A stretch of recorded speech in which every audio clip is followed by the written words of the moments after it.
Hello everyone, I am प्रगति। तो आज के इस लेक्चर में हम मैक्लॉरिन्स थ्योरम का स्टेटमेंट एंड प्रूफ देखेंगे। तो इसका स्टेटमेंट है, if F x is a continuous function of x, that is F x जो है एक्स का कोई कंटिन्यूस फंक्शन है which can be expanded in ascending powers of x, जिसको हम एक्सपेंड कर सकते हैं एक्स की असेंडिंग पावर्स में, दैट इज इंक्रीज होती हुई पावर्स में। And each term of the expansion can be differentiable any number of times, और जो एक्सपेंशन है उसका हर एक टर्म जो है वो कितनी, हम चाहे जितनी बार उसको डिफरेंशिएट कर सकते हैं। देन एफ एक्स जो एक्सपेंशन होगा, एफ एक्स इक्वल होगा f at zero plus x into first derivative of f at zero plus x square upon factorial 2 into second derivative of f at zero plus x cube upon factorial 3 into third derivative of f at zero and so on. General nth term क्या हो जाएगा, x to the power n upon factorial n into nth derivative of f at zero and so on. तो ये इसका statement हो गया। अब हम इसका प्रूफ देखते हैं कि प्रूफ क्या होगा। तो let f x equal a naught plus a one x plus a two x square and so on. General term a n x to the power n and so on. ये हमने मान लिया। ऐसा हमने क्यों माना, क्योंकि हमें यहाँ पे दिया था कि जो फंक्शन एफ एक्स है वो कंटिन्यूस है, और हमें पता है कि कोई भी पॉलिनोमियल फंक्शन कैसा होता है, कंटिन्यूस फंक्शन होता है। और हम इसको एक्सपेंड कर पा रहे हैं असेंडिंग पावर्स में। ये देखिए एक्स की हमने असेंडिंग पावर्स में लिखा हुआ है, इसलिए हमने ऐसा मान लिया फंक्शन को, जहां पे वेयर जो a naught a one a two and so on a n ये सब क्या है, कांस्टेंट है। Let this is equation number 1। अब हमको क्या करना है, ये प्रूफ करना है। दैट इज हमें डेरिवेटिव्स की जरूरत होगी, तो हम इसको क्या कर देते हैं, डिफरेंशिएट करते हैं। ठीक है,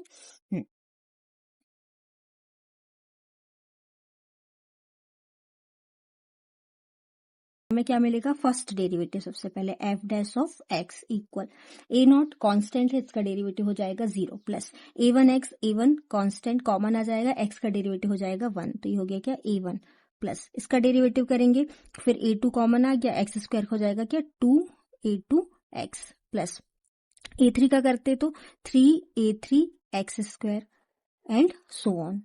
nth डेरिवेटिव पे जाएंगे तो n a n x to the power n minus 1 and so on. Let this is equation number 2। अब इसको हम अगेन डिफरेंशिएट करेंगे विद रिस्पेक्ट टू एक्स, क्योंकि हमें second derivative, third derivative and so on सभी की जरूरत है, तो हम इसको सेकंड टाइम भी डिफरेंशिएट करेंगे। तो ये हो जाएगा क्या, F double dash of x equal, again इसका डेरिवेटिव कांस्टेंट है 0 हो जाएगा, इसका डेरिवेटिव करेंगे तो क्या 2 ए टू प्लस इसका डेरिवेटिव करेंगे तो 6 a three x and so on. nth derivative, इसका डेरिवेटिव करेंगे तो n into n minus 1 a n into x to the power n minus 2 and so on. Let this is equation number 3। ठीक है, अब इसको again differentiate करेंगे तो हमें थर्ड डेरिवेटिव मिलेगा f triple dash of x equal, इसका derivative करेंगे तो 0, इसका करेंगे तो 6 a three plus and so on, ये चलता रहेगा, प्लस इसका डेरिवेटिव करेंगे तो n n minus 1 n minus 2 a n x to the power n minus 3 and so on. Let this is equation number 4। Now and so on, हम आगे चलते जाएंगे, हम ऐसे डेरिवेटिव्स मिलते चले जाएंगे। नाउ अब हम देख सकते हैं कि हमको इन सब की वैल्यू एट 0 चाहिए, तो हम इन सबको रिप्लेस कर देंगे, इनकी वैल्यू एट 0 निकालेंगे। तो now putting x equal 0 in equation 1 2 3 and 4, सभी इक्वेशन में हमने x इक्वल 0 पुट किया। तो जब हम यहाँ पे f x की जगह 0 रखेंगे तो ये सारे टर्म 0 हो जाएंगे, क्योंकि इनमें x मल्टीप्लाई है, सिंगल बचेगा क्या, a नॉट। तो f एट 0 हो जाएगा, f एट 0 इक्वल आ गया किसके, a नॉट के। सेकेंड f डैश पे रखेंगे x इक्वल 0, तो ये सभी यहाँ पे x मल्टीप्लाई है, तो ये सभी 0 हो जाएंगे, बचेगा सिर्फ क्या, a1। तो f डैश एट 0 हो जाएगा क्या, a1। ठीक है, second f double dash at 0 निकालेंगे तो वो क्या हो जाएगा, यहाँ से ये सारे टर्म 0 हो जाएंगे, तो ये हो जाएगा क्या 2a2। थर्ड डेरिवेटिव निकालेंगे 0 पे, तो यहाँ के सारे टर्म्स 0 हो जाएंगे, सिर्फ बचेगा क्या 6a3। तो थर्ड डेरिवेटिव ऑफ 0 हो जाएगा क्या 6 इंटू A3। तो यहाँ से हम वैल्यूज निकाल लें। A1 की A नॉट आ गया किसके इक्वल, f ऑफ 0 के। यहाँ से A1 इक्वल है किसके, f डैश ऑफ 0 के।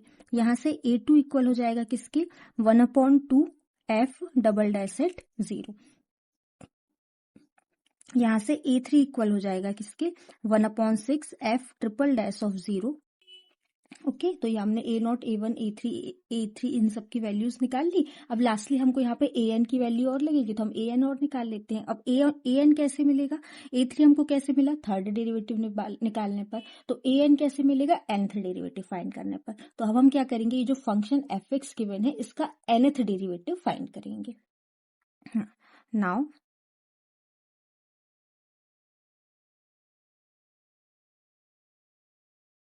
सबसे पहले हम fx लिख लेते हैं कि fx है क्या। हमारे पास fx गिवन है, fx इक्वल है A naught plus A1x plus A2x square plus A3x cube and so on an minus 1 x to the power n minus 1 plus an x to the power an plus an plus 1 x to the power n plus 1 and so on, ऐसे terms आते जाएंगे।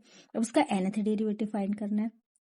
तो nth derivative of x क्या हो जाएगा, यहाँ पे हमको सबको x to the power n type के टर्म्स की nth डेरिवेटिव फाइंड करना। तो हमारे पास फॉर्मूला होता है, हमने प्रीवियसली पढ़ा हुआ है कि अगर x to the fx equal है x to the power n के और हम इसका nth डेरिवेटिव फाइंड करना है, तो 3 केस पॉसिबल होते हैं कि आप किस ऑर्डर का डेरिवेटिव फाइंड कर रहे हैं। जो पावर लगी हुई है उससे ग्रेटर ऑर्डर है, इक्वल ऑर्डर है या उससे लेस ऑर्डर है। यदि ग्रेटर है, जितनी पावर लगी हुई है एक्स में, यदि आप उससे ग्रेटर ऑर्डर का डेरिवेटिव फाइंड कर रहे हैं तो वो 0 के इक्वल मिलता है। अगर इक्वल ऑर्डर का फाइंड कर रहे हैं तो वो फैक्टोरियल एन के इक्वल मिलता है। यदि लेसर ऑर्डर का डेरिवेटिव फाइंड कर रहे हैं तो वो इक्वल होता है factorial n upon n minus m factorial into x to the power n minus m. तो हम इसी का यूज करेंगे यहाँ पर। तो कांस्टेंट का nth ऑर्डर डेरिवेटिव हो जाएगा 0। अब x में पावर कितनी है, 1 है, और हम nth ऑर्डर का फाइंड कर रहे हैं जो कि इससे कैसी है, ग्रेटर पावर है, तो इसका डेरिवेटिव हो जाएगा 0। तो इसका डेरिवेटिव हुआ 0 प्लस इसका डेरिवेटिव भी हुआ 0 plus a2x to the power 2, इसमें भी अगेन nth ऑर्डर डेरिवेटिव हम फाइंड कर रहे हैं, इसमें पावर 2 लगी हुई है तो ये भी 0 हो जाएगा। एंड सो ऑन की सारे टर्म 0 होंगे, कहाँ तक के an-1 तक के सारे टर्म 0 होंगे, क्योंकि इनकी पावर कैसी है, लेसर है, जिस ऑर्डर का हम डेरिवेटिव फाइंड करें उससे। अब जैसे हम an पर पहुंचेंगे, इसमें पावर n ही लगी हुई है और हम nth ऑर्डर का डेरिवेटिव फाइंड कर रहे हैं, तो इसका डेरिवेटिव क्या हो जाएगा, an कॉमन आ जाएगा और x to the power n का nth डेरिवेटिव हो जाएगा क्या, factorial n plus an plus 1 x to the power n plus 1। अब इसमें क्या होगा कि ये कैसी पावर हो गई, ग्रेटर पावर हो गई, जिस ऑर्डर का आप डेरिवेटिव फाइंड कर रहे हैं। तो इसका डेरिवेटिव क्या हो जाएगा, an प्लस 1 कॉमन आ गया, x to the power n plus 1 का क्या हो जाएगा, n plus 1 factorial upon n plus 1 minus n। देखो ये हो गया क्या, factorial n upon n minus m factorial. m क्या है यहाँ पे हमारा n, तो m minus n factorial into x to the power n minus m, और ये पावर n से n कैंसिल हो जाएगा तो पावर आ जाएगी क्या, 1। हमको nth डेरिवेटिव क्या मिल गया, nth derivative of x equal मिल गया an into factorial n plus an plus 1 into n plus 1 factorial upon 1 factorial, upon बचेगा क्या, 1 factorial into x to the n x plus and so on, ये आगे terms आते रहेंगे। अब हमको इसकी वैल्यू कहाँ निकालनी है, 0 पर निकालनी है। क्या हो जाएगा, nth derivative of x at 0 निकालेंगे, है ना। तो nth derivative of x f at 0 equal हो जाएगा किसके, an into factorial n plus, अब ये सारे टर्म में x मल्टीप्लाई है तो इनका सबका वैल्यू 0 पे 0 हो जाएगा, तो ये सब हो जाएगा क्या, 0 0 0 एंड सो ऑन, सब 0 0 होंगे सारे टर्म्स। तो यहाँ से अब an की वैल्यू निकाल ले, तो यहाँ से क्या हो जाएगा, an equal f nth derivative at 0 upon factorial n। तो हमने a naught, a1, a2, a3 up to an सभी की वैल्यूज निकाल ली। अब ये जो वैल्यू निकाली है इन सबको हम पुट करेंगे हमारे इक्वेशन नंबर 1 में। इक्वेशन नंबर 1 क्या था, ये फंक्शन जो हमने fx मान रखा था कि fx इक्वल होता है a not, a1x, a2x square and so on के। तो हमने सबकी वैल्यू निकाल ली, इन सबकी वैल्यू हम यहाँ इक्वेशन 1 में पुट कर देंगे। ओके, हाँ, तो a नॉट की वैल्यू क्या थी हमारी, f ऑफ 0, a1 की वैल्यू क्या थी, f डैश एट 0, a2 की क्या थी 1/2 f डबल डैश ऑफ 0। तो ये सारी वैल्यू को हम इक्वेशन नंबर 1 पर पुट करेंगे, तो हमें मिलेगा नाउ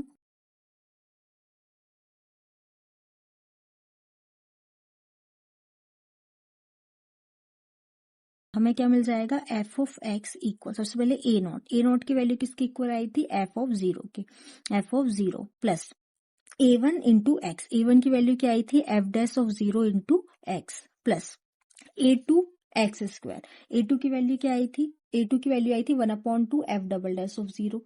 ठीक है, तो ए टू की वैल्यू यहाँ पे रखेंगे तो क्या हो जाएगी 1/2 F double dash of zero into x square plus a three की वैल्यू क्या आई है 1/6 F triple dash of zero into x cube and so on. ये अभी जस्ट हमने ए एन की वैल्यू निकाली, तो ए एन की वैल्यू आई nth derivative of f at zero upon factorial n, तो ये क्या हो जाएगा 1/फैक्टोरियल n into nth derivative of f at zero into x to the power n and so on. ये प्रोसेस चलता रहेगा।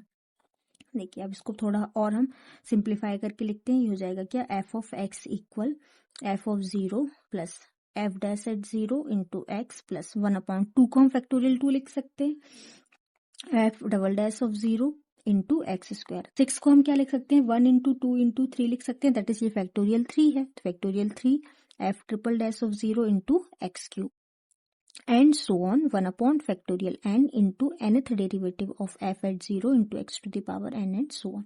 और यही हमें प्रूफ करना था और हमने प्रूफ कर कर दिखा दिया।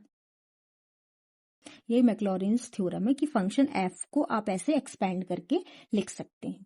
अब हम एग्जाम्पल देखते हैं, expand sine x by Maclaurin's theorem. हमको साइन एक्स को एक्सपैंड करना है मैक्लॉरिन्स थ्योरम की मदद से। हम सोल्यूशन देखते हैं इसका। सोल्यूशन हमने ले लिया, let f x equal sine x. ठीक है, अब हमको मैक्लॉरिन थ्योरम का यूज करने के लिए इसके डेरिवेटिव्स फाइंड करने होंगे, हम इसके डेरिवेटिव्स फाइंड कर लेते हैं। ओके, तो फर्स्ट डेरिवेटिव करेंगे f dash of x equal हो जाएगा साइन का derivative cos x. Second derivative करेंगे f double dash x equal cos का derivative minus sine x. Third derivative करेंगे f triple dash x equal minus of sine का derivative cos x. Fourth derivative करेंगे तो क्या मिलेगा, cos का derivative minus sign, तो ये हो जाएगा माइनस माइनस प्लस, तो साइन एक्स। फिफ्थ डेरिवेटिव करेंगे तो अगेन साइन का derivative cos x and so on. ये प्रोसेस चलती रहेगी। nth डेरिवेटिव हमें पता है कि साइन एक्स का nth डेरिवेटिव क्या होता है, साइन एक्स का nth डेरिवेटिव होता है sine of x plus n pi by two. ठीक है, ये हमने प्रीवियसली जब हम nth डेरिवेटिव्स फाइंड कर रहे थे तो वहां पर फाइंड किया हुआ था हमने।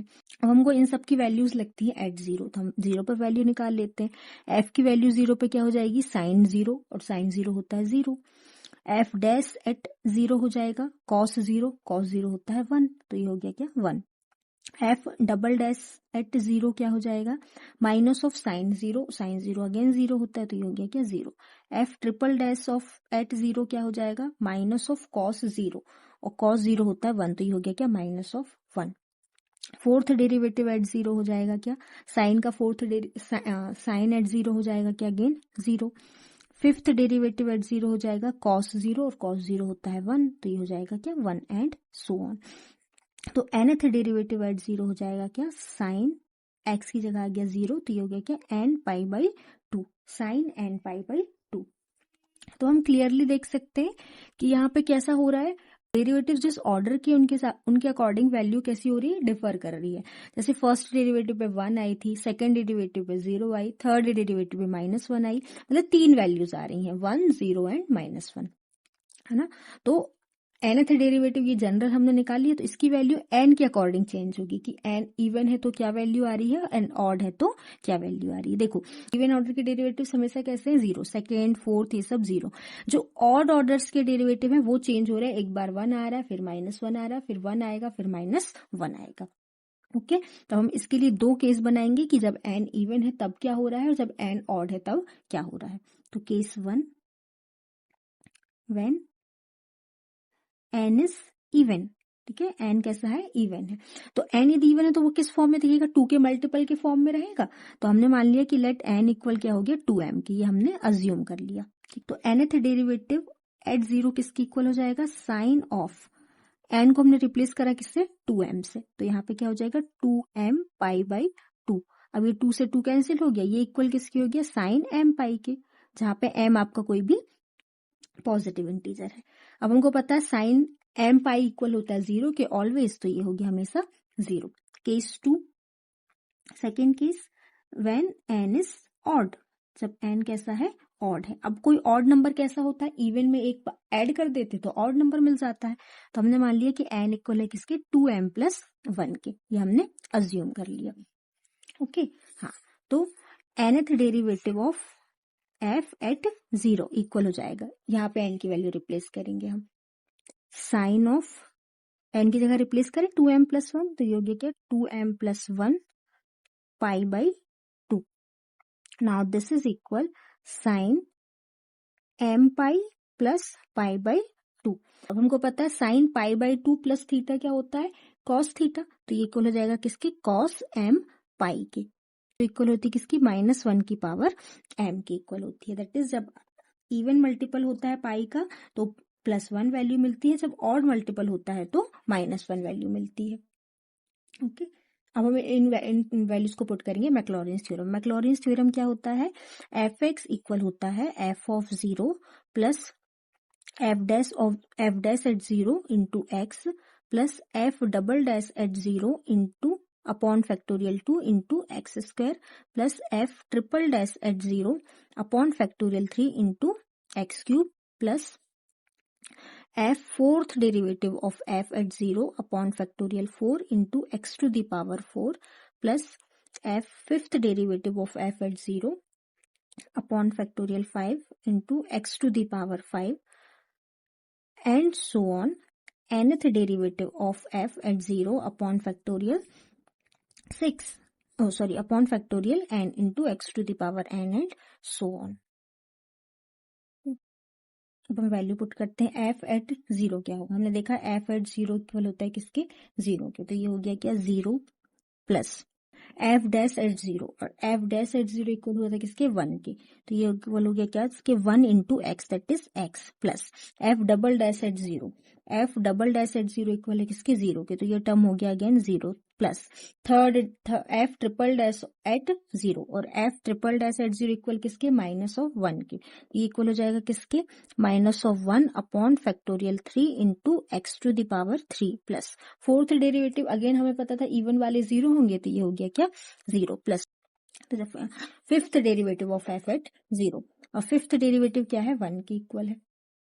ठीक है, तो ये हो जाएगा किसके इक्वल, 1 के equal, 1 upon factorial 5 into x to the power 5 and so on, x -1 upon factorial 3 into x to the power 3 plus x to the power 5 upon factorial 5 and अगला टर्म क्या आएगा, हम अगला टर्म देख सकते हैं कि -6, जब x टू द पावर 6 होगा तो इवन के कारण वो हो गया 0, फिर आता और, तो -x to the power 7 upon factorial 7 plus x to the power 8 पे 0, 9 upon factorial 9 minus and so on, ये प्रोसेस ऐसा चलता रहेगा। और ये f(x) किसके इक्वल था, साइन x के इक्वल था, तो हमको ये साइन x का एक्सपेंशन मिल गया मैक्लॉरिन्स थ्योरम से। अब हम क्लियरली देख सकते हैं कि ये एक्सपेंशन तभी पॉसिबल है जब आप इनके डेरिवेटिव्स फाइंड कर पा रहे हैं, first derivative, second derivative and so on. अगर कोई ऐसा फंक्शन आ जाए जिसका ये डेरिवेटिव्स पॉसिबल नहीं है, दैट इज इनके डेरिवेटिव एग्जिस्ट नहीं करते हैं या इनफाइनाइट हो जाते हैं, तो ये एक्सपेंशन पॉसिबल नहीं है। तो ये इसकी एक कंडीशन हो जाएगी मैक्लॉरिन्स थ्योरम की, कि मैक्लॉरिन्स थ्योरम का एक्सपेंशन तभी पॉसिबल है जब जो फंक्शन आपने लिया है उसकी हायर ऑर्डर डेरिवेटिव्स पॉसिबल हो सभी, अगर एग्जिस्ट नहीं करते हैं तो एक्सपेंशन पॉसिबल नहीं होगा।